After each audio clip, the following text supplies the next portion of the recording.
so much for coming. My name is Meira Blaustein. I'm the co-founder and executive director of the Woodstock Film Festival. So great to see you here. Saturday afternoon, it's such a beautiful day. We just had the No Kings rally, No Kings Day rally in Woodstock. Did anybody see? Anybody? It was wonderful to see. And the day has been full of so many special and really meaningful events, whether panels here or movies elsewhere. And it's just, there's so many great filmmakers who are here and so many wonderful movies. It's very special to be able to gather so many creative forces and so many impactful, beautiful, and meaningful stories, put them all together in one place and connect the filmmakers with the audience so that there is a dialogue and good things come out of it. So I hope that something good will come out of the conversation that you are here to listen to today, because well, they're going to be talking about the future. And don't we all think about it at some point or another?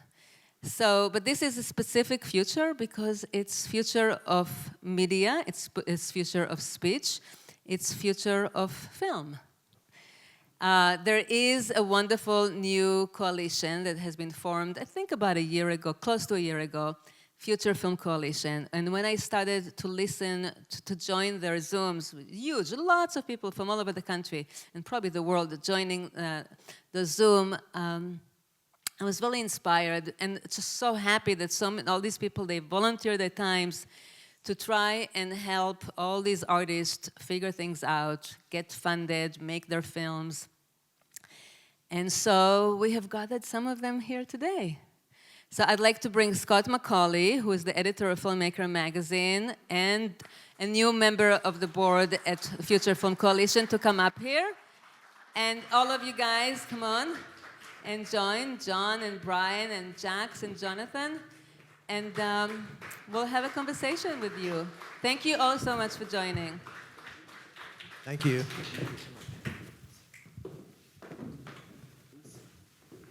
Well, good afternoon. Thank you all for coming. I'm Scott Macaulay, the editor-in-chief of Filmmaker magazine. I'm also a producer with a company called Forensic Films. Films such as The Assistant, Gummo, Raising Victor Vargas, Saving Face.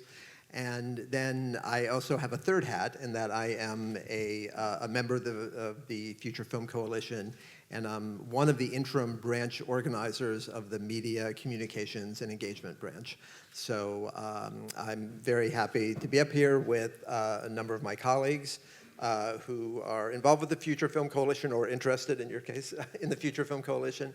And I'll have everyone introduce themselves, but ask you to give a very quick introduction, but then also answer a question about your involvement with the FFC. So John, you're one of the main founders of the FFC. Tell us quickly a little bit about yourself, and then also what motivated you to form this organization. Yeah, hey, my name's Jon Reiss. I'm a filmmaker, but I largely, especially for the last couple of years, help filmmakers with distribution and marketing, helping filmmakers get their films out into the world within our extremely broken landscape. And I also distribute films, so I have the librarians in theaters now. We're distributing the librarians.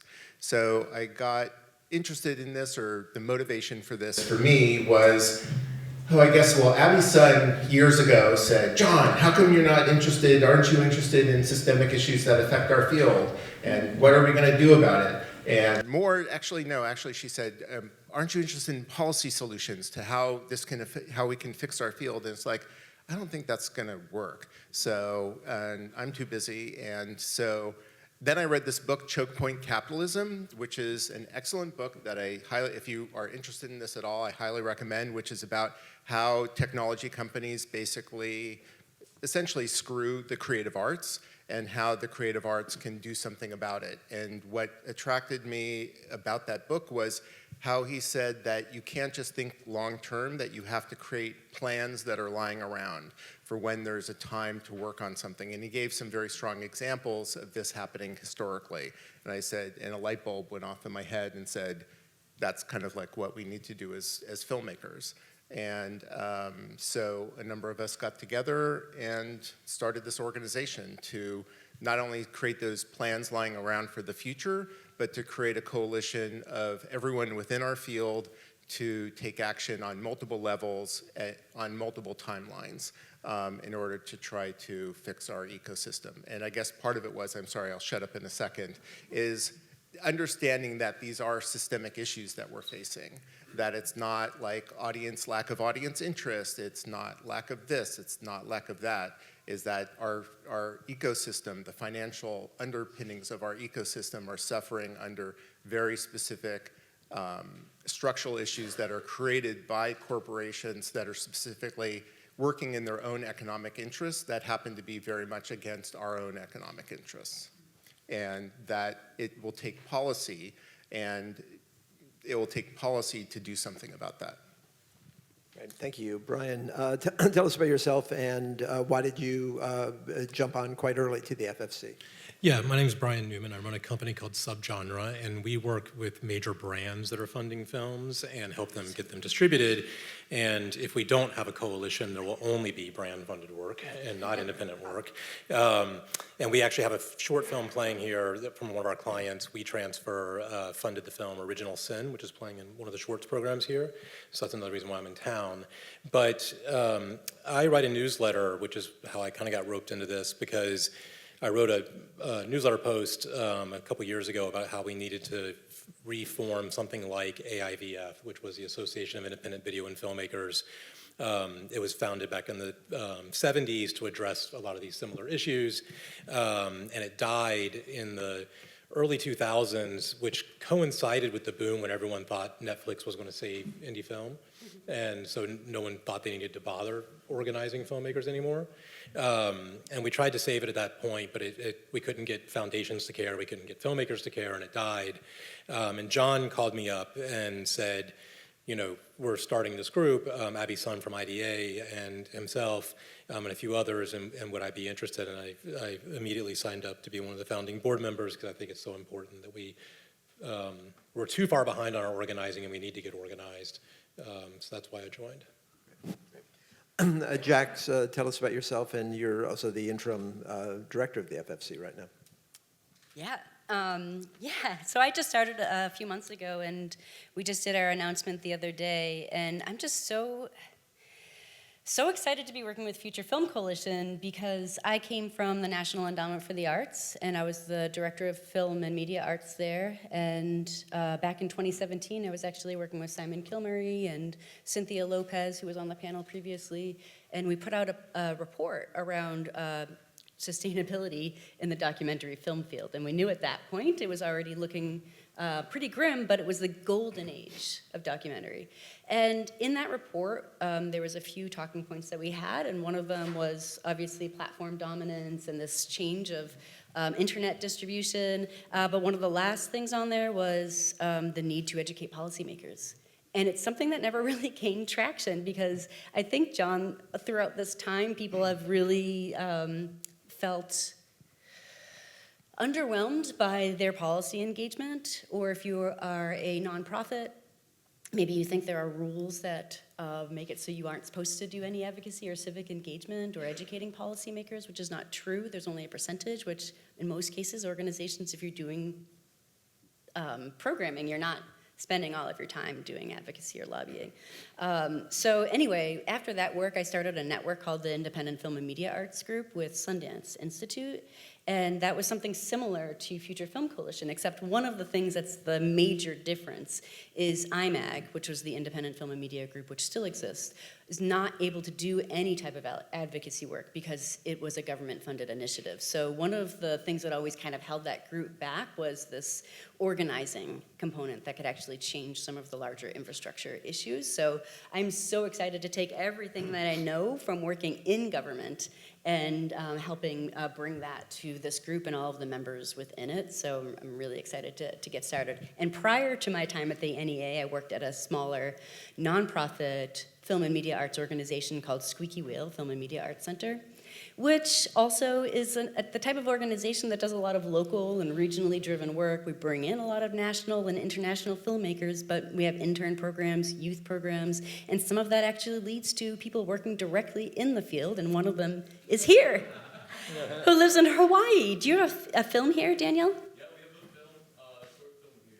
Amazing. Don't Tell Mom it was filmed yesterday. Amazing. So nice to see you. Yes, it's so exciting because that's the great thing about Future Film Coalition. It will be bringing together all of these different corners of the field to just show how big the independent field is when it comes together in service of itself. So. And we'll make sure at the end to let people know how to be in touch, but just to... That was a long answer. Just a quick follow-up, though.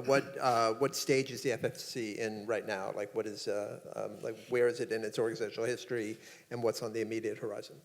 Or be for anybody. Well, we're currently we've spent a fair amount of time fundraising and forming our governance structure and basically forming the foundation of the organization. And we are now just about to start inviting members to the branches and start beefing up the branches. So that's going to be happening over the next months. And filling, and having those branches. Because the idea is that we're structured the structure of the organization is through these branches. So we have 6 branches, one for filmmakers, one for distributors and sales agents, one for exhibitors, one for media and communications and engagement, one for artist support organizations, and then an at-large branch for funders, lawyers, agents and managers, academics, film commissions, because the idea is that we want to create a big tent of our whole ecosystem. So it's not just filmmakers over here, it's not just directors, it's not just we're a whole independent film ecosystem that is coming together to fight for what we feel is necessary to make our system work for us and make it sustainable. So we've formed the structure and we're just about to. We're in a soft launch phase, Yes. so we're kind of piloting how a coalition can scale, because our goal is to get a lot of people involved at the beginning of next year, but right now we're just kind of working out the mechanisms and starting with smaller groups, but we really hope that anyone in this room who's interested can find us online at futurefilmcoalition.org, and that will lead you to a Substack page, which has some really amazing posts around the types of policy conversations or the policies that are affecting different corners of this field. And Abby Sun is curating that right now. And what's really great about that newsletter is that it helps break down a lot of these issues and act as a policy tracker. So you can sign up on that page for the Substack, but also if you go to our most recent post, at the bottom of that, there's a spot where you'll get the most up-to-date news about when you can join. So we hope that you all consider joining, which is free. Jonathan, tell us about yourself, and you're someone who is on that early list of people that we hope you'll get an email, and we hope that you'll be part of the FFC. But tell us about yourself, and then also maybe your reaction to what people have said about the need for such an organization. My name is Jonathan Gray. I'm privileged to be in the indie film world for 35 years as a lawyer, as a producer. I have a lot of perspectives on what's going on. I'm here with 3 films, Cover Up, Ask Eugene, and Selena. 3 very different films. And when you think about that connectivity to the First Amendment and the issues that are going on right now, it's kind of exciting, Stuff's coming down. I'm so happy I'm alive for it. My job as production counsel has been representing the film, the single purpose entity that's created to make the film, the island that is the film, the baby, right? That world in which art meets commerce, I get to do all that paper, going back to Station Agent and Precious and Moonlight and wow. And a bunch of films that you walk down my hall, which are great films, and you realize the platforms are desperate right now not to lose subscribers, never mind gaining subscribers. And I'm walking down my hall to Teeth, Mysterious Skin, Precious, lose subscribers, lose subscribers, lose subscribers. So, my bewilderment is why the game is still about chasing this beast that doesn't want you anyway. And the opportunity to have your film seen is right in front of you. You have to find your audience and bring them in. It's not trying to figure out how do you make your way into an algorithm. So that, I think, is at the heart of it. And the First Amendment's strong, that I can tell you. Okay, thank you. Jackson, I'm going to steal a question from you because you shared your list of questions from a panel you did just a few days ago at Hot Springs. but they're germane to this panel. And also, I just want to say that we're going to talk about FFC, but the conversation is going to expand to include just these issues more generally, which I think probably affect almost everyone in the room. But Jax, you had a question. You asked people what is the one thing that is keeping them awake at night about this field that is specific or maybe has accelerated in the last year. Because I can think of many, like I could list some that are probably from the last 10 years, but what, and maybe we'll start with you, since it's your question. Yeah. Oh, gosh. I mean, everything's keeping me up late at night these days. I guess recently, just because of this new position, one of the main things I'm really obsessing about is when a senator or a city council member is thinking about the film industry, their mind is going to some of the big players. It's Hollywood, it's Netflix, it's what they can do for them.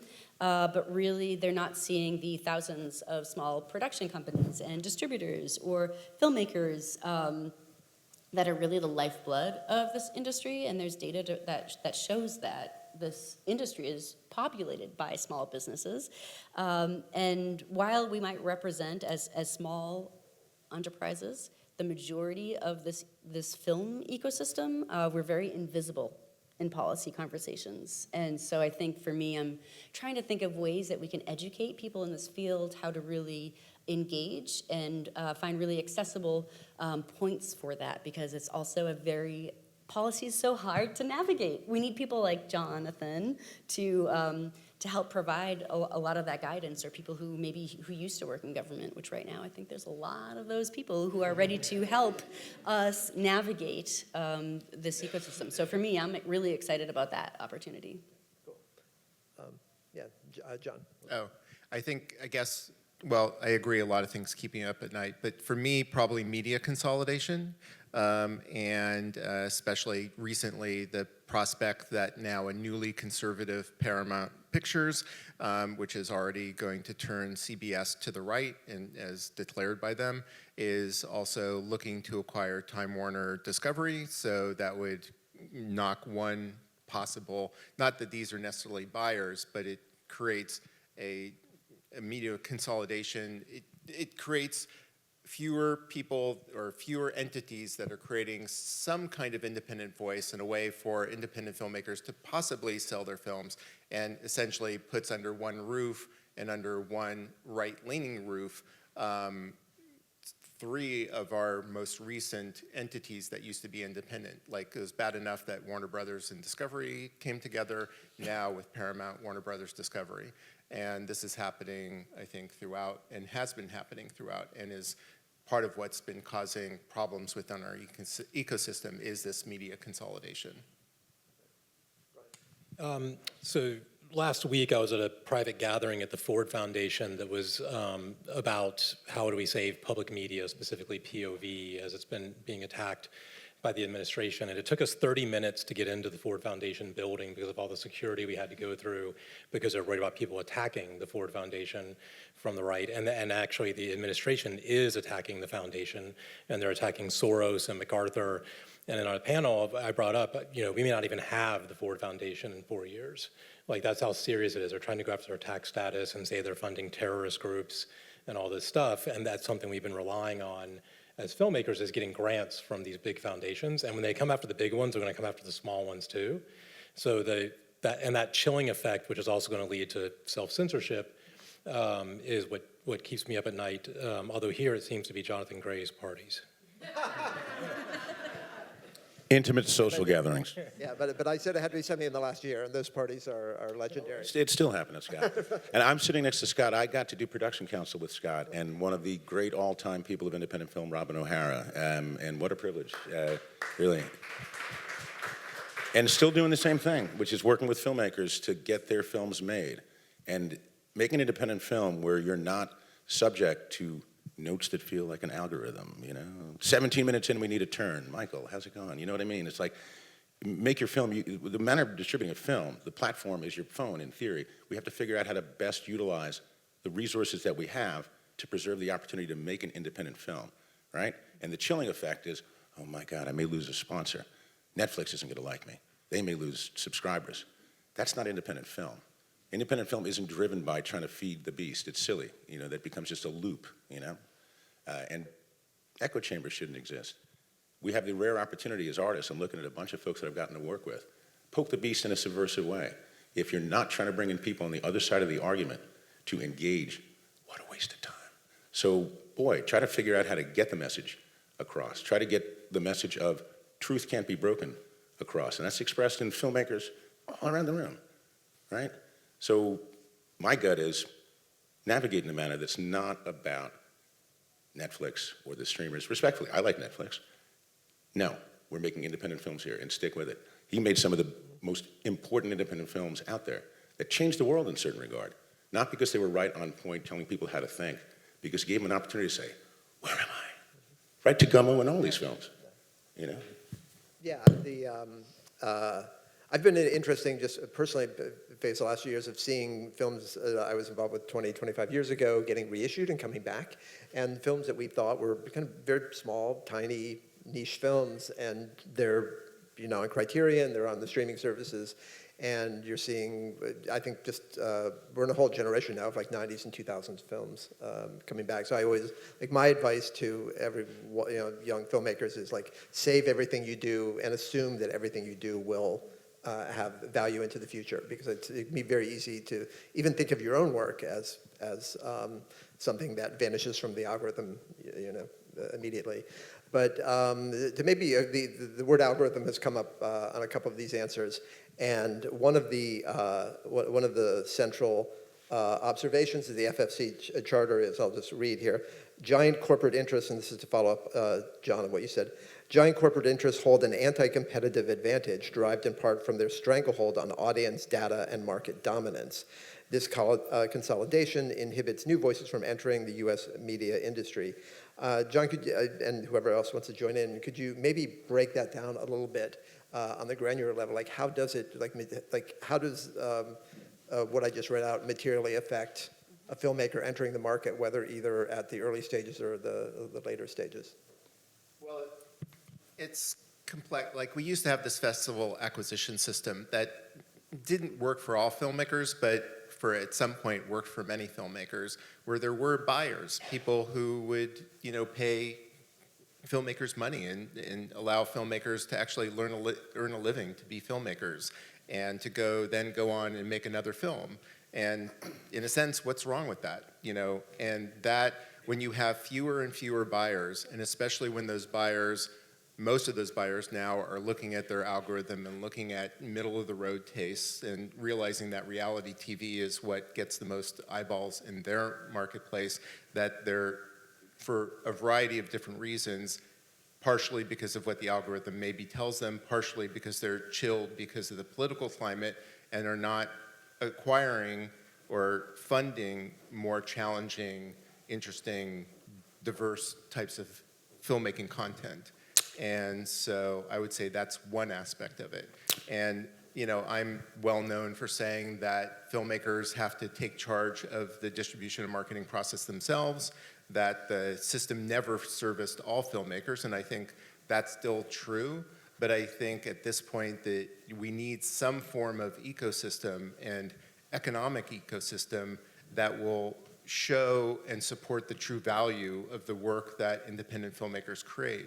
Because I think that there's a huge value of what independent filmmakers create, and I just don't think that the structure of the marketplace does not service that value, and because of the way that the market is structured. And so especially when you have fewer, and just in economic terms, when you have fewer buyers and you have lots of content, it basically excess supply, lack of quote-unquote buyer demand is just going to force prices down and not allow for the system to be sustainable. I get it in a nutshell. Years ago, not even that long, with a documentary, you'd have Paramount Plus, MTV Docs, right? Who was the other big one? Showtime. They're all Viacom now. Every one of them. So, the competition in the marketplace doesn't exist. And I'm not sure it matters, only in the sense that if they're on the same, we're afraid about maintaining subscribers. We're afraid of your content. We don't want any lightning rods. We don't want to push the buttons. I'm telling you, they're wrong for your film, depending upon your film. I watch those films. I want to eat popcorn and watch a film and have some laughs. But when you're making an independent film, again, it comes back to the same thing. And on point, those three companies, which were the three, arguably three of the top 10 buyers, it's all one company. And within this self-feeding beast, what do they need us for? They're just trying to make sure they keep their subscribers, and you do end up checking a box all the way at the end of that algorithm, which means they give you no marketing. Your film is on Netflix for 60 grand. They could even call it an original, and it's there for 3 years and no one can see it. That's not why we're making films. You got to find the audience. And I would just, one other thing that I would say about that is, it just totally escaped my mind, but I'll. Were you Brian, going to talk I'm going to turn it about over to Brian. What? Were you going to talk about FCC and how they do not regulate streaming? Oh, that's one thing. Yes, but no, what I thought of is it's actually not just also the distribution entities, it's also the marketing entities, and so much marketing goes through several two large social media companies. And if you do anything that's kind of challenging or political, or not anything, but most things that are challenging or political, it's shadow banned. And that's part of the problem with media consolidation, is that if you only have a few entities that control most of audience attention, and then those entities can essentially choose what they want, choose what voices are allowed to be heard. And when you refer to shadow banning, you're referring to content that kind of doesn't get pushed out by the algorithm, that gets suppressed, basically. Yeah, like we're releasing a film soon that's about sex trafficking, and we're going to have a very hard time getting our advertisements to try to get people to go to that film onto YouTube and onto Facebook, because the topic is automatically banned as something that you can't even promote. And it's not promoting sex trafficking, Right. it's against the whole thing. Yeah. But you just get flagged automatically. Or if you're making a film about cannabis or different topics, you're just not going to even be able to advertise them to try to find your audience. And then what's your solution to that? Do you, Well, I think it's that, we're very far behind on this, but as we start to build coalitions with other groups that have similar problems, and I think this can also go across the aisle. There's people on the right who feel like they're getting shadow banned from these bigger conglomerates as well. So there might be some strange bedfellows to jointly say, no, we need to make some kind of change here, but we can only do it if we get organized. And going back to what I think you were hinting at for a second, and I was just over in Europe, and if you are in France or in Germany, or for that matter, if you're in Thailand, there's government laws that the streamers have to put a certain amount of money into localized production. We've never done anything like that here because we don't have the political power. So these kind of, us coming together can maybe start to change that. The reason we had PBS was because people said you have to have public interest media on the airwaves as well. And we could be doing the same thing with streaming, but we never have. We have no international co-production treaties. It's astounding, right?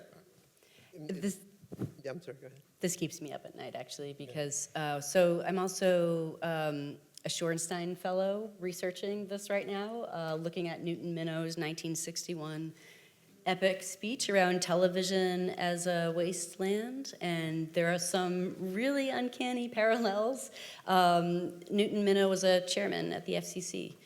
And what's really interesting about that time and that speech that he had, it was really about talking about non-commercial film, non-commercial television, and commercial television, chasing eyeballs, all of the things around marketing and sway and bias towards certain types of content, but not having enough space or money to finance the types of educational content that the American public needed. And this is really what led to the development of public television.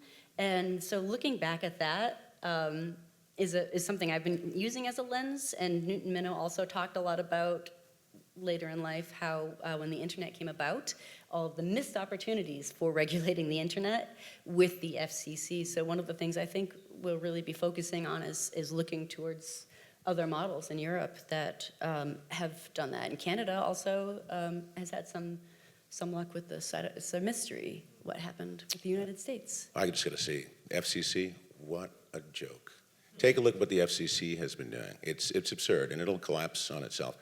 I'm up all the night, every night anyway, but I've been up because there's so much work to do. And I got to say, I'm up at night because I'm excited and feel responsible. I kid you not, my wife has to put a heavy blanket on my legs. I just want to get up and talk to Michael Taylor about Julia Lochtiv's film. I just want to wake up and try to figure out how to engage folks, you know? My greatest blessing is I'm not a director, you know? I just get to work with these folks and get the stories advanced. I'm up because I'm excited. It's not getting me down, it's getting me up. I'm so happy to be alive in these crazy times. Really, bring it. Good night, everyone. You mentioned, Jonathan, international co-productions is something which I think people are always surprised to hear that the U.S. has no international co-production treaty to make a film with any other country, where it's kind of a dominant way, certainly in Europe, where multiple countries will come together and receive certain incentives and tax benefits by being part of a co-production treaty.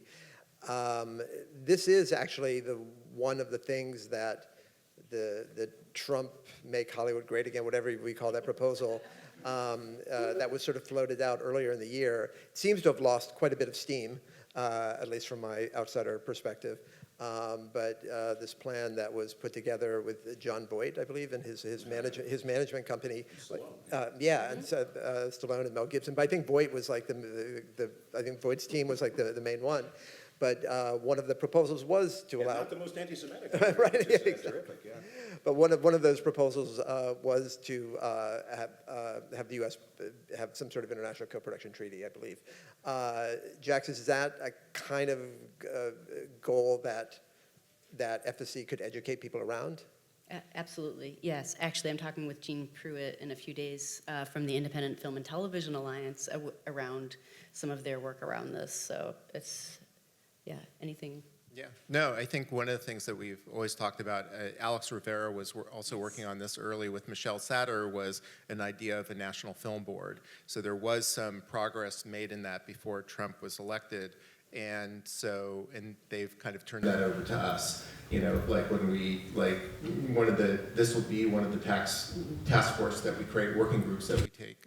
And I was on a lot of those calls with Alex, and he was working with Joaquin Castro, and he had his team pulling a lot of data, really good talking points for things that could help carve out protections for the independent film sector. Right. And I think that's the type of stuff that's really important. When you have good relationships with your policymakers, they have staff that can help us navigate and make the best case. And this is the idea of having plans lying around.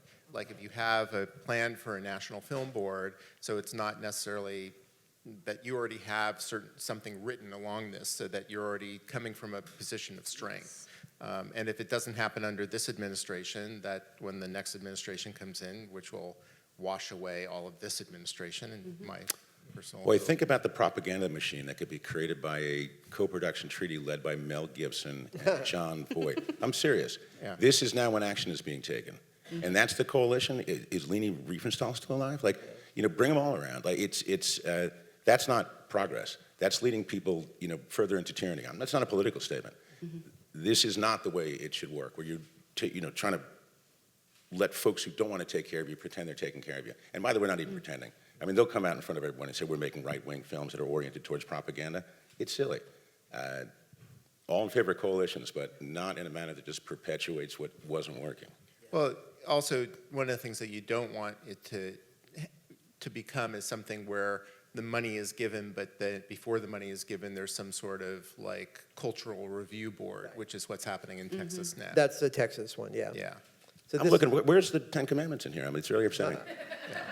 Yeah. I mean, we were actually involved in the increase of the California tax credit, right, and ensuring that there was a carve-out for independent film from that tax credit. So that's an example of things that we would be doing moving forward, is to promote greater tax credits. And if it can't happen at the federal level, then looking at the state level, potentially local level, and to make sure that that money goes to independent films, not just to studio and streamers. Yeah. Jax, do you want to maybe follow that up a little bit in terms of what the FTC could do around tax credits and tax incentives? I mean, the sort of tranche for independence in California, John just mentioned. New York has had a kind of historic problem of like big studios come in and just kind of like sucking up all the money available in each allocation year, which doesn't mean that independents can't get that money, but independents are often like pushed years ahead. And now I believe New York has an independent tranche as well. But Jax, tell us a little bit more about. Yeah, well, I think always doing those indie carve-outs and teaching other people in other states how to advocate for them is really a priority for us, and just showing those cases where it has worked. But I think our goal is really beyond tax incentives as well. I mean, there's so many other mechanisms that can help put money into the system, and tax incentives is just like one of those. So one of the things that we'll be doing is an economic impact study. And that will also look a little bit at the cultural impact as well. But the economic study can really help provide reasons why it's important for states and state film offices to really set aside different types of mechanisms to help fuel this ecosystem. So some examples that exist might more be in the independent journalism space. But in Colorado, one of my favorite things that I like talking about right now is this local levy that they were able to get their community to vote in on a ballot that gave 1 cent on every $10 of sales tax that could go into a fund that supported arts and science organizations. And through that fund, they've been able to redistribute like $80 million. And it's one of the largest regionally supported funding mechanisms to re-grant into the arts and science organizations. This is all community driven. So right now, for me, I think Future Film Coalition is really poised to help other communities look at what other people have done, make case studies around that, and then show what that process and timeline could look like, so that way we are prepared when the time is right with proposals that could help do these smaller changes, because what's nice about that is it's not reliant on federal funding. And I think we need to really be cognizant about making sure that the funds that do get opened up are not something that's restricted to however the government might need to approve. Or.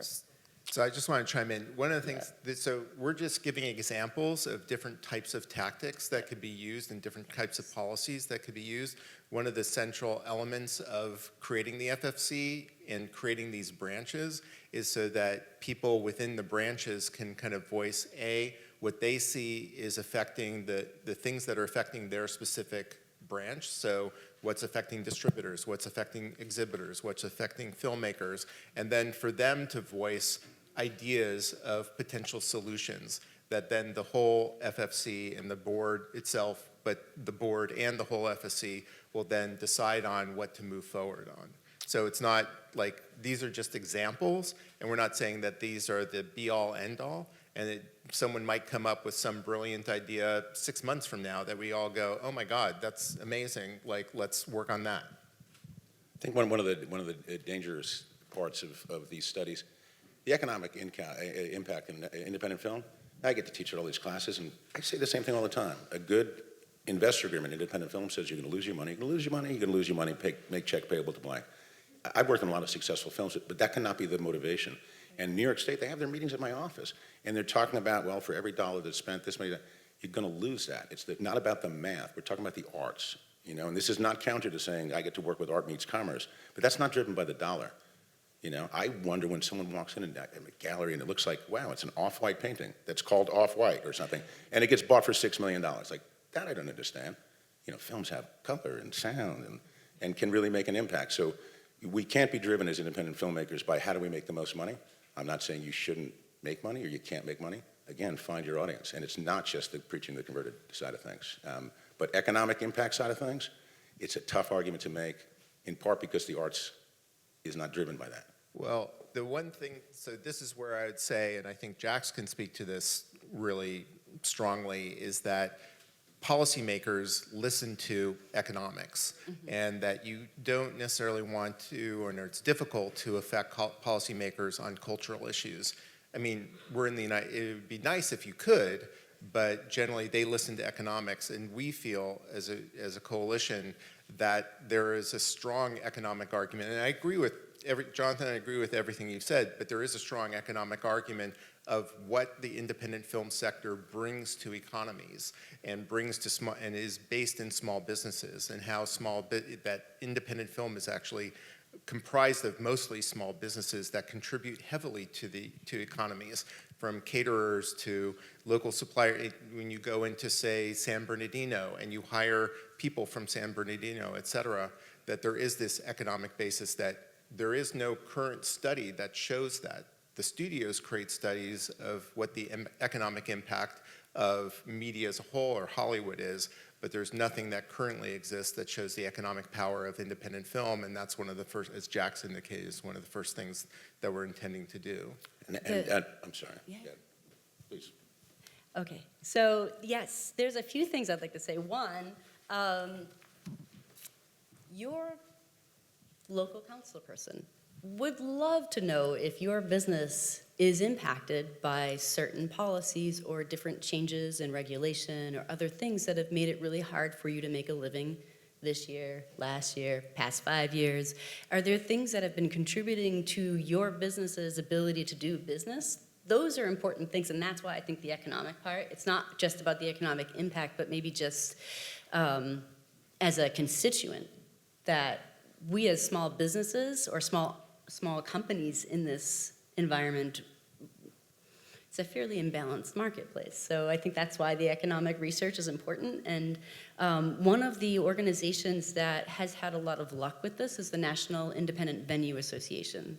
Their acronym is NIVA, and they're the ones who were able to do the Save Our Stages Act and bring in a lot of money during the pandemic, because they were talking about how the independent venues in the music system did not have the same access to the Live Nation venues. And so I think that there's all these different types of models that we can look at and kind of replicate, even though it's obviously not capturing the full scope. That data can be really effective in some of these carve-outs. So I also agree with what you're saying, because if it were just about money and numbers, we're not the largest industry, but when we put ourselves together, it's a pretty large industry. And at the NEA, a lot of our data talked a lot about the arts and cultural industry being larger than, I think, warehousing and agriculture. So it is. I feel like the contrarian. I don't disagree with the math No, or the love it. numbers or that balances. At the end of the day, you're going to lose with the math. I produced 90 films, always local, always independent. I certainly understand the economic impact directly. I'm just saying it's not, you're going to lose the math, I'm promised. Talking about profit. I'm talking about dollar for dollar in terms of what the state is giving away, air quote, versus how you do the math in terms of local businesses and craft service and all that. I do this all the time. The math won't add up, and that's okay. I'm not saying the research isn't important. I'm saying the focus needs to be on something else. I'd rather, lean into how many people got to see the film, what was the reach and impact of the film. That is what's most important. And I'm not saying the local, folks and so on. I've only made films locally, which is amazing. And I've taken advantage of the tax credit in a way that, I like to think is smart. Yeah, you got to wait 3 years for it. Should you leverage it? Should you not leverage it? At the end of the day, make your films. How do we get them out there in a way? And yes, John is absolutely right in terms of the way things work in legislature and dealing with that. I'm over it. That's the echo chamber conversation. So either you can try to work your way around something that's not working, in a world where it's Mel Gibson and fucking, forget my language, John Voight out there to try to strike a treaty on our behalf. I'm not political, but these guys are nuts, right? And congratulations, they get appointed to the first time we're going to have a treaty. But again, what's it going to be driven by? It's not an either-or thing. I think the problem is we haven't had any argument whatsoever. So we haven't had a cultural argument, we haven't had a numbers argument, we haven't had any kind of base to even let politicians and others know that we even care. If you talk to policymakers, they'll generally tell you, they hear from constituents on certain things, they don't hear from our field on what's important to us. And so we have to lay that groundwork. And, the right's been very good about, they had an entire plan before Trump was elected called 2050 that they're implementing to the page. We have no fucking plan on the left. So as filmmakers, we can start building that plan, and so as Jackson and John were both saying, so that when we do have that opportunity, we can say we've done the research, we've got the plan, we have the ideas, and now we can implement these. But we've not been able to do that because we've never come together before. So I think it's a mix of all these arguments. And I also think it's going to be a cultural argument as well, and the value of all the types of films that you're not seeing because we don't have these legislations. So, there's tons of these films that are, you can see them at Woodstock, but you can't see them on Netflix, you can't see them on Hulu. And it's because they don't want those topics to be shown because they're controversial oftentimes. And you can't see it at Woodstock if Knives Out is playing. One of the great indies of all time, ladies and gentlemen. So, can I toss this to Jax to talk about the importance of educating policymakers on what our field is? And when we've discussed, like, MPA does a great job of educating policymakers on what the studios do, but no one's out there talking about, like, what independent film is. I think most legislators don't know what independent film is. And also, what are the types of media under the purview of FFC? Is it solely feature films? No, it's short films, feature films, series. TV, but it's essentially everything has to be independent and not aligned with the MPA. So. Okay. Independently produced, also just meaning No, it's not studio backed. Right. I think Yeah. that's also another important definition. So YouTubers would be covered. That's as well. potentially going to be part of it as well in Yeah. the future, and that's a huge growing area Yeah. where we can show a lot of economic impact. Yeah. One of the interesting things at my time at the NEA is just realizing how hard it is to describe this ecosystem to people. Do you remember when American Factory came out and everyone was like, I was going to say, I got to do American Factory. everyone's like, Obama made a film. And The Obamas came in during Sundance, just like Oprah and Tyler came in on Precious, which we got to do, and all of a sudden the producer, Lisa Cortez, was relegated to an EP card, subordinated to, Oprah and Tyler. So sure, an American Factory was, it's Julia Reichert, God bless her, was a sort of a real documentary. You know what I mean? It wasn't J-Lo presents J-Lo. That was a really important film. And sure, Netflix bought it, and they didn't touch the film. And they're not going to touch Laura's film. I guess that's what I'm saying, is people don't understand that that was an independent filmmaker. Yeah. And they went through that whole process, and then they were successful in it. But then that success, not that it gets undermined by having this type of support, but the ecosystem is so complex that people don't understand that it's all contract. Most of the things that Netflix would make, they're contracting smaller production studios, and then they're subcontracting to other people who are working. And then what happens is that money is getting smaller and smaller, and the amount of days that they're giving you to shoot is smaller and smaller. And so for anyone who also is part of a union that needs to have a certain amount of hours to qualify for health insurance, so that your ability to even, it changes, I see nods, it changes the way that you are able to make a living and have your basic needs covered. Meanwhile, Netflix. Well, Netflix didn't, that was an acquisition. Netflix had Right. nothing to do with it. They just call it a Netflix original. Yeah. It brought to you by folks that had nothing to do with the movie. And now, even with acquisitions, but I'm saying you're all in the industry, so you understand these nuances, but if I were to talk to my parents about this, they have no idea. They just think if your film gets anywhere on Netflix, then it's a success. But And they call it an original, Jax. They literally say Right. Netflix original. Yes. I don't know how original is defined, But even when they do acquire, right, it's not even for nearly as much money as it would you're not recouping expenses there either. There's unicorns for sure. That film was There's able to make money, but it's few and far between, and how often do these films get sold? It was Julia Reichert, Yeah. and I mean, it's basically, Laura Poitras. I mean, I think it's like, I would say 0.1% of films that are created kind of achieve a kind of distribution fantasy that all filmmakers think still, or not all filmmakers still think exists, but at one point thought existed, that they're going to sell their film, the film's going to be released in some wonderful way, et cetera. I'd say it's, and Brian, I don't know, correct me if I'd say it's 0.1%, somewhere between 1% and 0.1%. We need that statistic, I guess.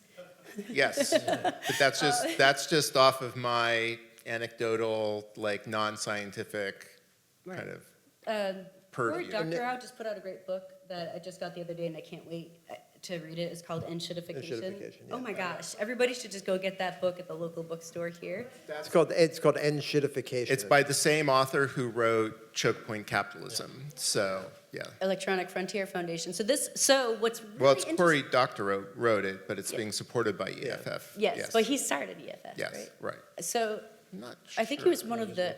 Yeah. He just works there. All right. Yeah. Well, all right. One of the interesting things about now is, for anyone who remembers the net neutrality discussions, all of this is very relevant again. And I just remember this happened in music when local stations were changing. Because I used to work in radio a long time ago. Not work in radio, but I dabbled. And local radio used to be a very important part of an ecosystem, and now it's a very different type of mechanism. And film has been going through this trajectory for a long time, but then now with everything with digital,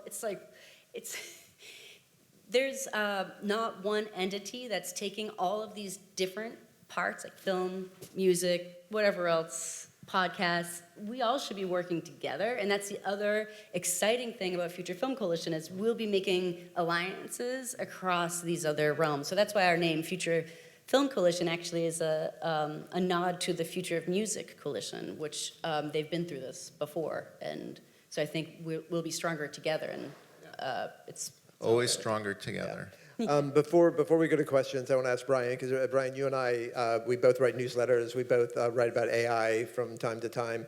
I don't know how many unsubscribes you get after an AI-focused newsletter. I get several each time. Yeah. I think it's the topic that I'm most interested in, that like my reader base is like least interested in. But although I did moderate an AI panel here last year, which was great. No, like IndieWire said, whenever they write an article that mentions AI, whether it's good or bad, they get more hate mail than any other topic they ever bring up. And the irony is that AI is writing the article. probably responding now. You know, we could do a whole other panel about that. Oh, my bird. I've say- seen marketing for films I've done that the syntax is not human. It's Yeah. like drinking soda with saccharin. That shakes me up because Yeah. who they're going after and the manner they're doing it is not about independent film. Go see The Social Dilemma, the scariest doc of all time I got to work on. Holy shit. Lampshade. You guys are going to buy a bunch of lampshades, sorry. At Filmmaker Magazine, we have a 33-year acknowledged and documented love of the M-dash. And now the M-dash is considered an AI tell, so you're not supposed to use M-dashes anymore because it will look like you're AI. But Brian, how do the changes, the very rapid changes, such as, you referenced AI slop in a recent newsletter, but how are they sort of impacting independent filmmakers? Either positively or negatively. Well, I'm actually pretty pro AI in a lot of ways, just to be clear, and I think it's empowering a lot of creatives to do things they couldn't do before. So I have filmmaker friends who are using it to go through 900 hours of footage and help them figure out the best edit they're going to make, and others that are making animations they couldn't have made before, and they're going to hire real animators, but they couldn't even make the deck beforehand. And so I think there's a lot of good things. But what's really going to happen is the big conglomeration companies, all they care about is cutting costs and cutting jobs, essentially. And it's increasingly obvious that everyone who thinks that humans have some special thing on creativity that robots can't replicate, it's becoming less true every day. Every time you see the latest edition of Sora or OpenAI. And if we don't have any kind of advocacy in this space, there's a good chance we need to be advocating now that each of these companies has to have some amount of content made by humans, much less fucking independent humans. And I think that's real. Like, I think that's the kind of thing we need to be focused on, because that's what's coming next. And it's, in my world with brands, ad agencies and production companies that work with brands are reporting like 30% drops in business already because they can see that the brands are just moving over to AI for making their commercials, making their production. I just watched a 6-minute commercial by Virgin Cruise Lines that they were bragging about how it cost less than $250,000 because it was made completely in AI. They had about 12 people employed on it, so there were some people there. But when they estimated the cost, if they had actually gone on location and shot all the places they shot and hired the models, it would have been 80 times as expensive. And that's the kind of cost cuttings that they're able to make. And they're going to be very happy to make those cuts. And The good news is there's no lost jobs resulting. Yeah. That's a joke. This is no human can create what a human can create. I understand the value of algorithms. And at the same time, at the end of the day, the process of creation is important. I can't imagine kids get calculators in classrooms. I used to have to add, I don't know what happened to that, So yes, it's more efficient. Yes, it's cost efficient. And at the same time, it's not created by a human. I don't know that it's going to have the same value, and certainly not to the human. So it's... One of my favorite things that has happened in the past year, favorite/least favorite, is when Runway ML did the deal with Lionsgate so they could train using all of Lionsgate's content. And recently there was an article, I was so mad about this for so many reasons, like many. And also the article specifically said, they were very outright about this. They said, we are so excited to do this experiment that has finally a capital efficient way to make content. And they just put out an update on how that partnership was going, and it's been a huge failure. So that, I think, is kind of amazing. Yeah, but many filmmakers here have probably licensed your content to distributors and aggregators, and you probably didn't look at the fine print in those agreements. And if you didn't have Jonathan helping you to read that fine print, then you might realize, I was just at MIPCOM, which is a market where people buy and sell TV and streaming content, including films. And the hottest topic was people licensing their libraries to AI companies for training. And they just see it as another revenue stream. They don't think about the ethical issues. They don't think about the creativity that went into making those. So if your film was aggregated by aggregator X that was bought up by another aggregator and then recently sold to a place like FilmRise, which is now a new company. They're out there saying, we've got 70,000 hours of films that we can train your AI on, and you have no idea that your film is one of those films, and you're probably in the middle of that mix right now. Let's go to questions here. Yes, yeah. Hi. Hey, Janet. Hi. I know many of you. So I teach at NYU Film School, and what's keeping me up at night is everything you've said. And how can I put this? So many years ago, I was an executive at New Line Cinema, and at that time, Scott and I came up with a plan, the Tithing Project. Remember that? Oh, yeah. And the idea was that back then, there actually was a ladder where the very truly independent films could emerge, talent could get recognized, and then be brought up into a system where they could actually make films with larger budgets, express their voice and vision, and have a living and a future and a career. When all of that has been decimated, the problem for the large studios, these big conglomerate companies, is they're not going to have talent to create their content in 10 years from now, 20 years from now. So I'm all about appealing to people's self-interest, which is why I love what you're saying about coming up with the statistics, because green talks, right? So the Tithing Project, going back to that, was the idea, and we're talking about 30 years ago, going to all of the studios that were benefiting from the ecosystem of the emerging independents and saying, give us, like when you tithe with the church, 1% of your development fund, which is basically lunch money, right? Put it into a large fund, and that could be functioning like an NEA for independent films. So I'm wondering if that's anything that would be timely now? 100%. Great. Yes. And if you want to share that proposal too, maybe we can pull from it. But other places have done this, and that's the thing. There needs to be something like that, and that's pennies for them. Yeah, it's penny for them. They wouldn't even notice it, but they're going to notice 10 years from now that there's no more filmmakers. They're benefiting from this talent. So one of the briefings we did at the NEA with Sundance was around American independent film as an incubator for the industry, and that also is constantly overlooked. Ryan Coogler with Fruit. That's one of the, if you look at, you can just...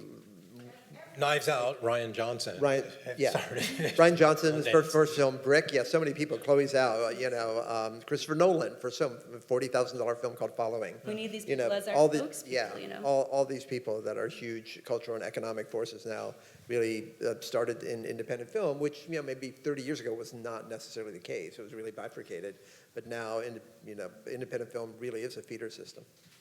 You know, we used to make films on film. The price of entry was a little different. I think about the future of independent film, and I don't know, I'm looking at Svi and Zoe and Yosef, young filmmakers who, you know what? Raise money, like $1,000 a year and shoot a day and get films done, a feature that can get done for a nickel, 10 grand. That reminds me of why I'm in film. Reminds me of what it meant to see, you know, Clean Shaven, you know, or these movies that are about the independent drive.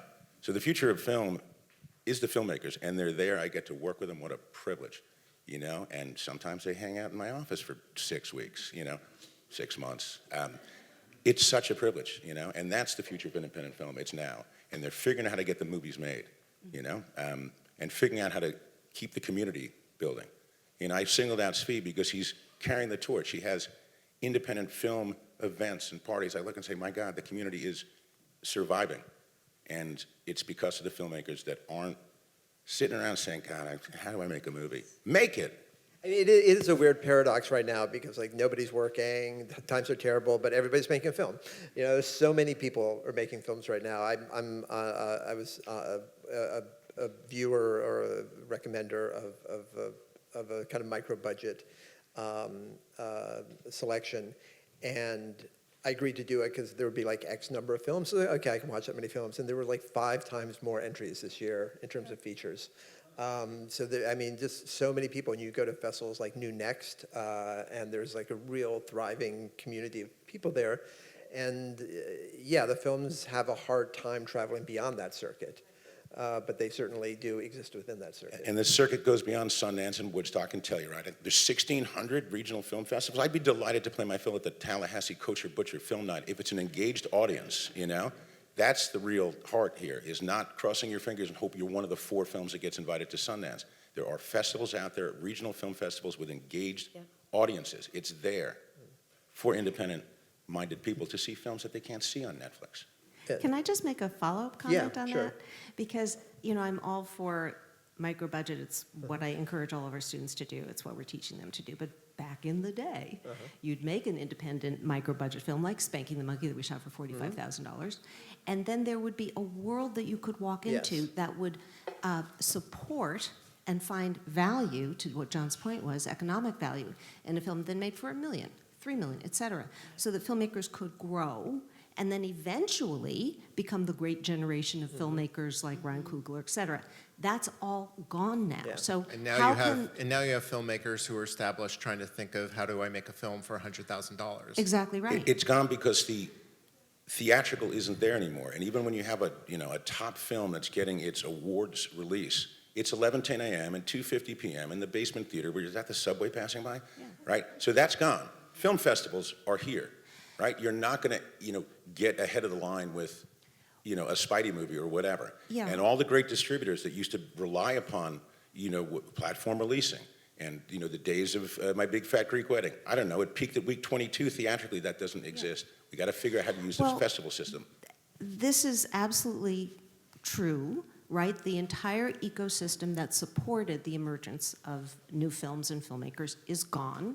The distribution system broke, which meant if you don't have any means to derive revenue, you can't have a means to get investment right back. So the whole thing is gone. So what I'm asking is how could there be maybe now a public-private consortium that comes together to fill that gap in? Yeah, I mean, And finding all the new direct distribution yeah, and modalities that's also, for sure.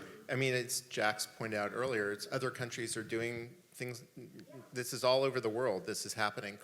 South Korea has a huge program like this, but nothing exists here, and there's no one's pushing for this, and that's why we created so that someone would push for this. And there used to be regional clusters that would, re-grant out funding. That's with Richard Linklater and Slackers. I mean, that was through an NEA re-grant. At one point, there were these funds that gave money to feature films, but feature films are one of the hardest things to raise money for right now. So that is a stifling thing. So yes, and yes. Let's go to another question. Yes. My name is Julia Rosenberg, and I'm an independent film producer from Canada. And we have more international treaties than any other country in the world. And we have for a long time, partially because we share a border with y'all. And so this feeling like we needed to create our own culture, our own cultural identity. We still don't have a star system in English Canada. We have one in French Canada. I'm here with a film called Outstanding that Melanie made. And it was about a $5 million US film. The money's from the federal government, the Quebec government, the Ontario government, tax credits. We have 2 different streams, one for service production, when y'all come up and keep our crews going, but then we can't hire them because they're working on Star Trek or these big things, so our percentage is much higher. So we've had federal funding for a long time. I do co-productions with Europe all the time. The basic, so this isn't a question, I'm just sort of speaking to like another country that has some of these things. We are protecting ourselves from the studios, and we've been doing it for decades, and it sounds like the independent sector here also wants to protect itself in a way from the studios and the conglomerations. So it's about talent building, telling stories to ourselves, and I think in France they do 1% of the budget towards the arts. So I can put you all in touch with the CMPA, which is the Canadian Media Producers Association. It's a lot of policy, and also there's the FMR movement in France, where these artists in the 80s would squat empty public buildings and then do data, and then the government would grant them the buildings because it had studios and fashion designers and doing this sort of very locally based studies.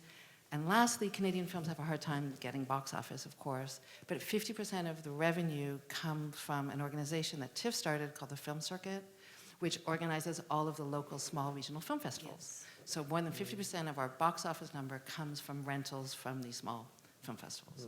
I think let's clap for that. That really shows also though the difference, I think, with our ecosystem. It's just been it's been super siloed, and there's not like a symbiotic flow between the money.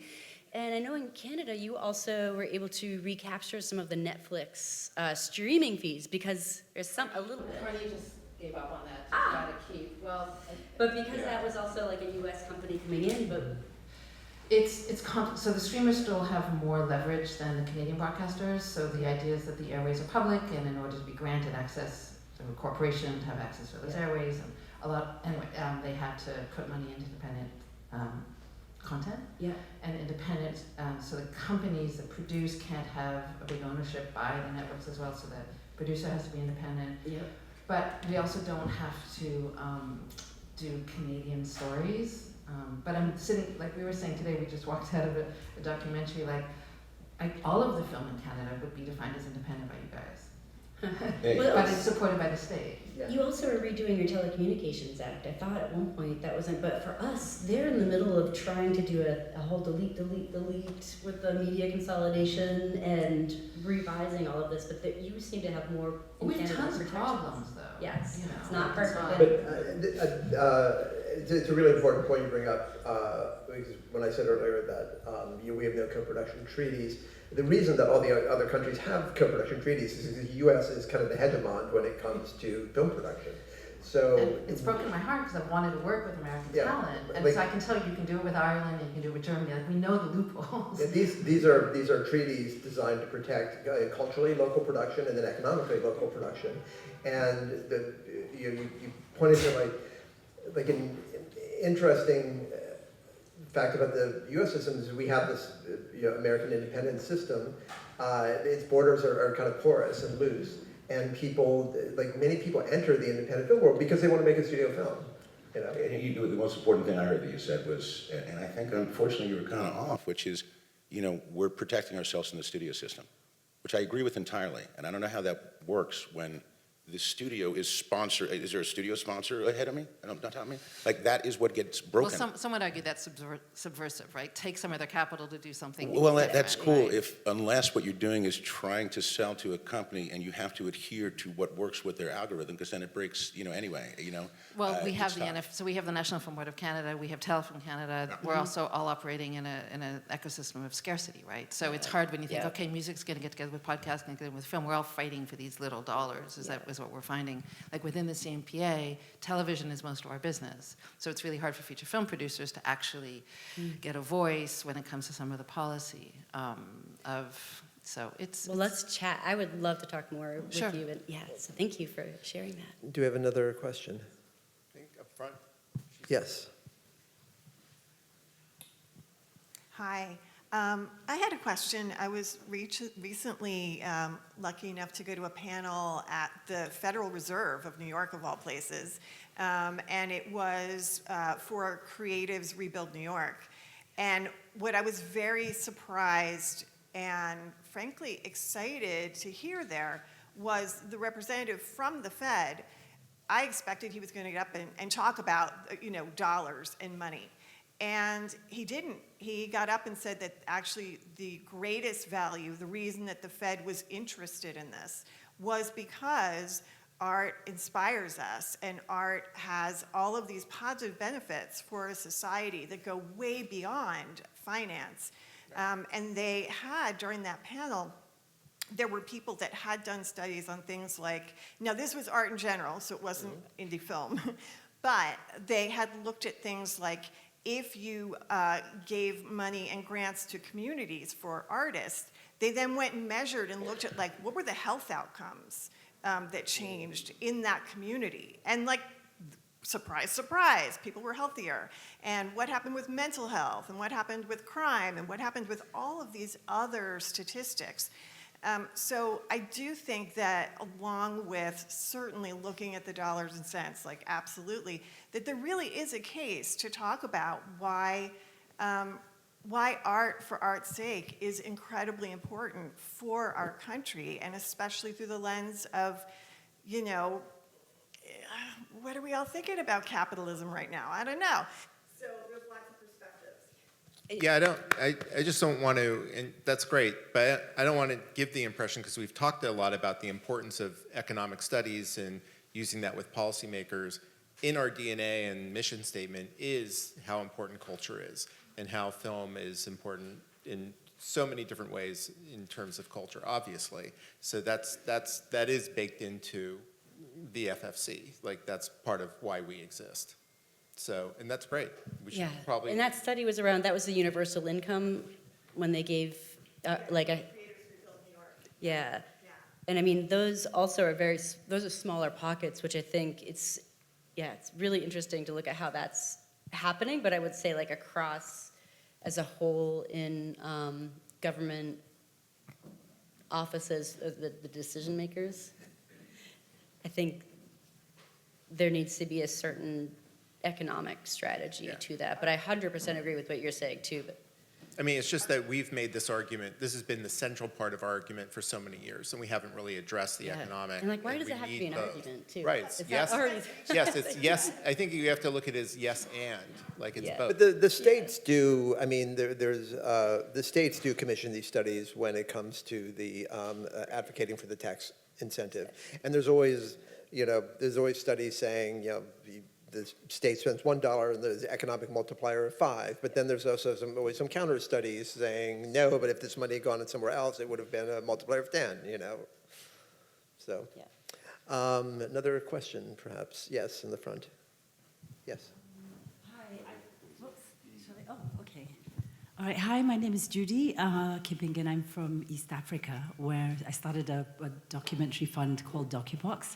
But I just wanted to bring, I guess, the spotlight on an organization called Disco. Pretty fun name. And I just wondered, Dax, if you'd heard of it, because Disco is really a collaboration of a lot of largely South-based organizations like DocuBox, Ambulante in Mexico.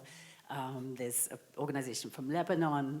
There's Indocs in Indonesia. There's SP Docs in Sao Paulo in Brazil, and together we've been speaking for, I think, the past 2 years or so, and really defining independence. There's a published study on it as well, and it's just so interesting how at times there are these parallel conversations going on. We love Disco. Well, our group's been involved with Disco since the beginning of our formation, and it's this particular organization is focused on needs we have here in the U.S., especially as we start.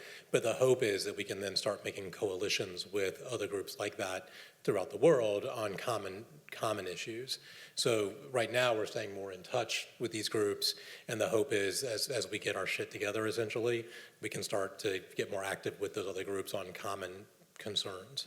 Yeah, because it does feel like this is more and more not about the borders that we live within, but just the things that we're creating as artists across the world. Yeah, thanks. Do you have another question? Yes, in the back.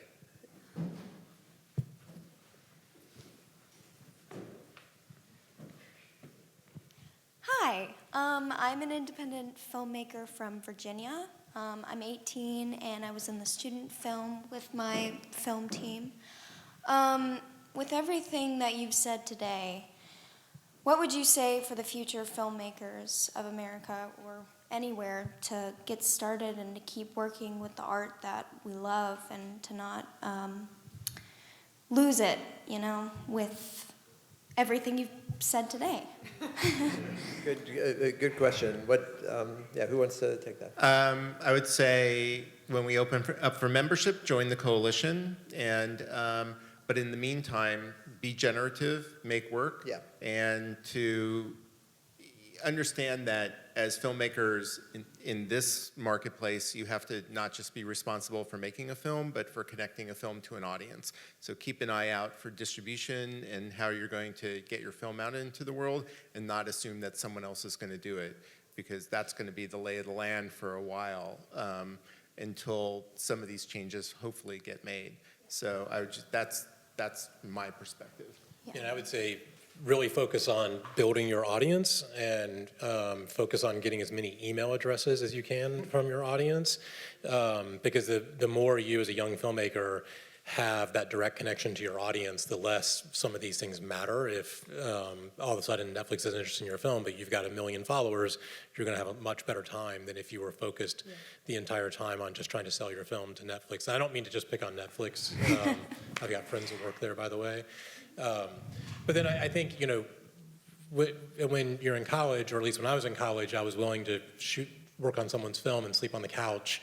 And the hope was you eventually graduate to where you don't have to do that anymore. And if you want to be able to graduate to that, it does help to add your name to these kind of coalitions so that we can fight for that future for all of us. Would you recommend for younger filmmakers to attend a film school or to attend college for film? I mean, it seems kind of like an iffy business there to put all of this time. That's a long conversation that we could have after the panel. So Okay. I would say there's multiple routes, and so there's not one path that's going to necessarily work. The filmmakers I know who are successful, whether they went to film school or did not go to film school, they built a community. Bingo. That can work together. That's what I was going to say as well. You just stood up in a room full of relative strangers, and you are a community already. The coalitions are local, and it's not just like-minded people who appreciate film and like that. So make friends. Festivals are a benefit because you're at a convention of a bunch of folks. My wife and I have been hosting these community, we call them salons events for like decades. We never call them networking events because they're not. It's a place where people feel safe. No one's buying anything or selling anything per se. And guess what, Michael? A lot of good stuff comes from that, yeah? We've been doing it for so many years. So start the community. You already have. Yeah, that would be my, be generative and find ways to either create a community or be part of a community, and that community should be people at the same levels that you are, and work your way up with those people, and then you support them, they support you. Michael.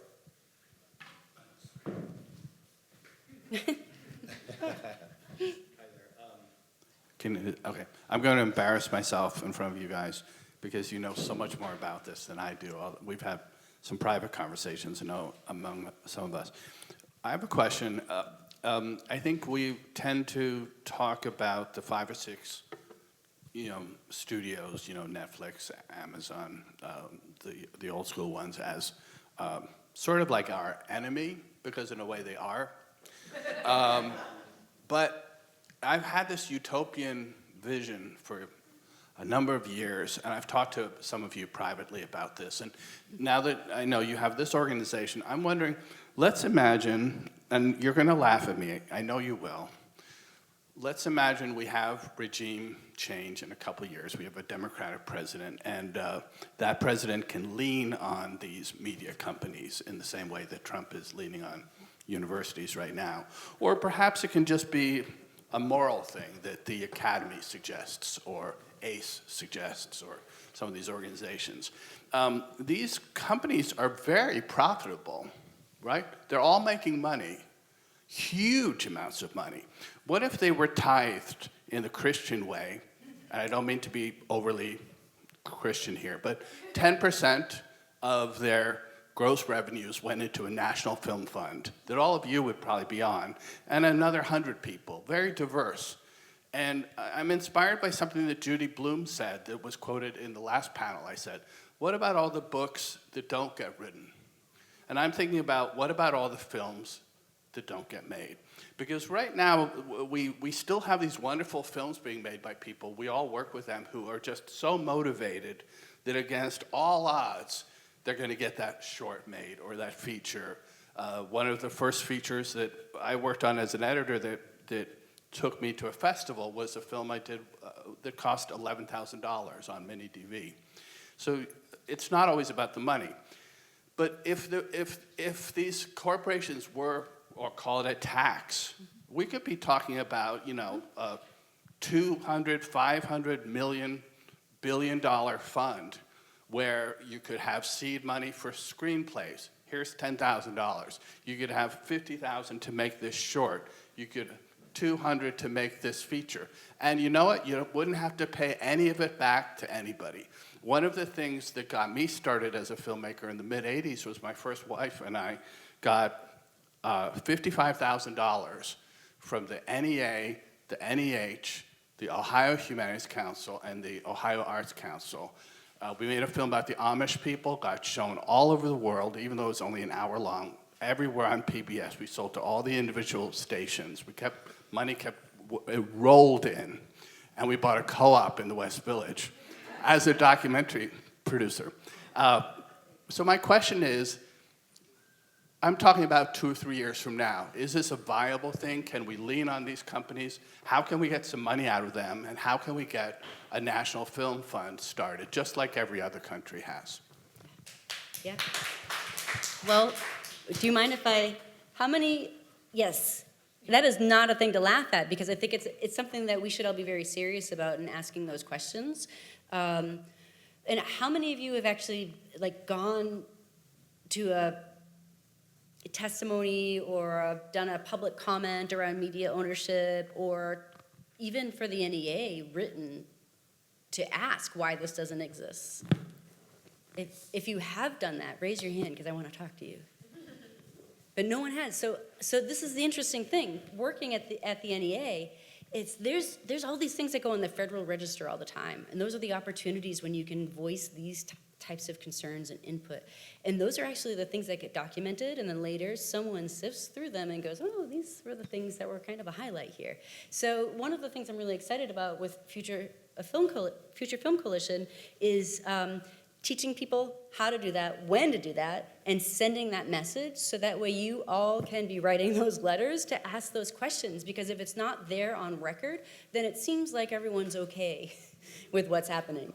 And we should not be okay right now. And so I love the energy in this room, and for anyone who's even stood up for a question too, because these are really important things for us to be, sharing different models and different ideas and things that might have been an idea a few decades ago, because the things have not changed. But right now is a moment when maybe there can be some change if we're ready to all coordinate for this. So yes and yes.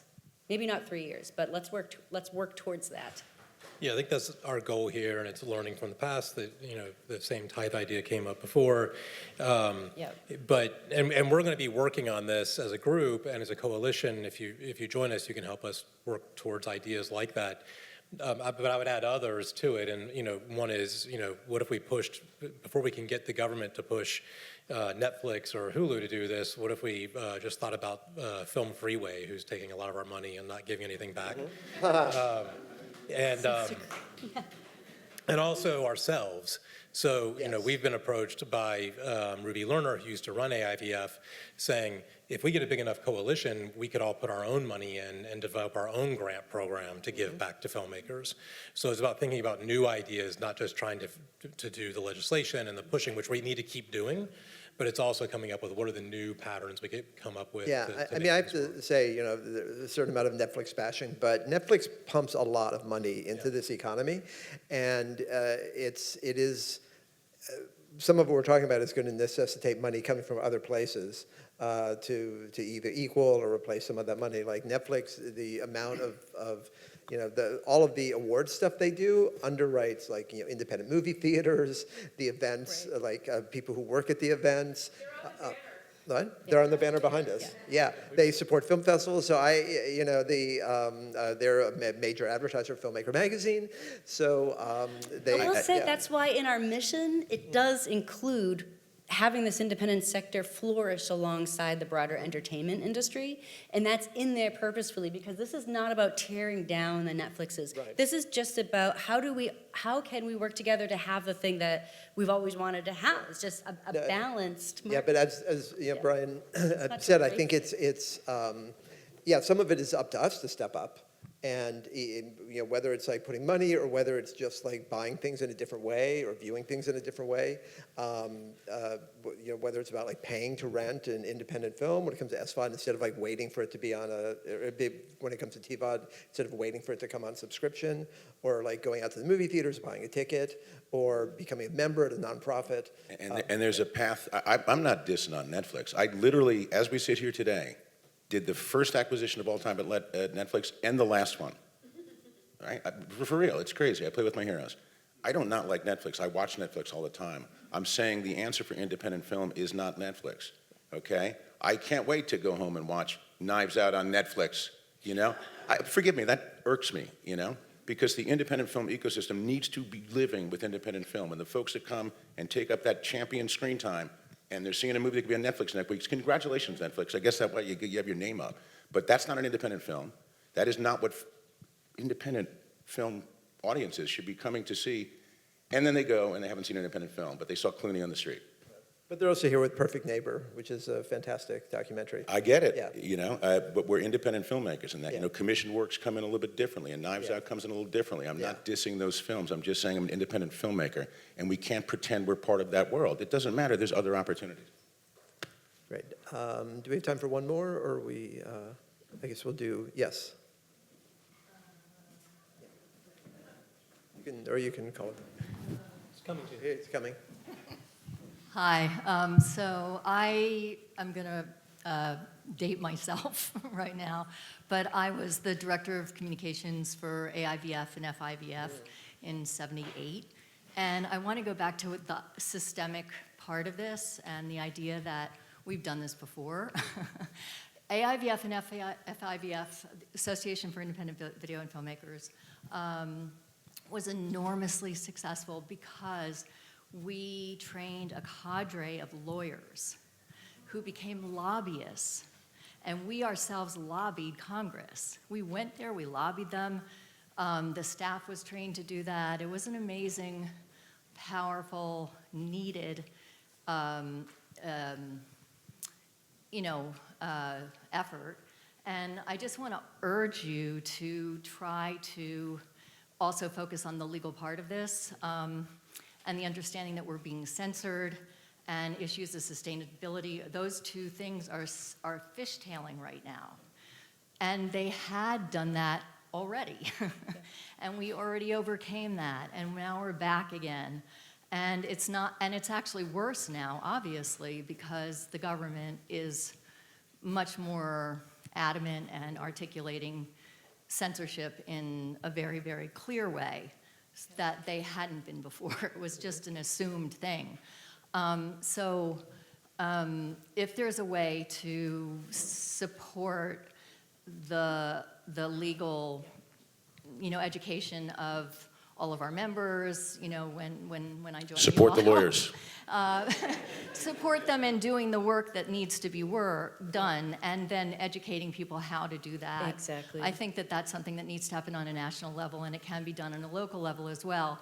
And in terms of just to bring up the idea that tax credits worked, I had to move to Philadelphia for 17 years, and tax credits were enormously helpful there, and they totally fell apart under the leadership of the most effective woman, Sharon Pinkinson, who tried to get them to happen and get them raised all those years. And every locality is different. So the systemic part of this is very, very important to understand.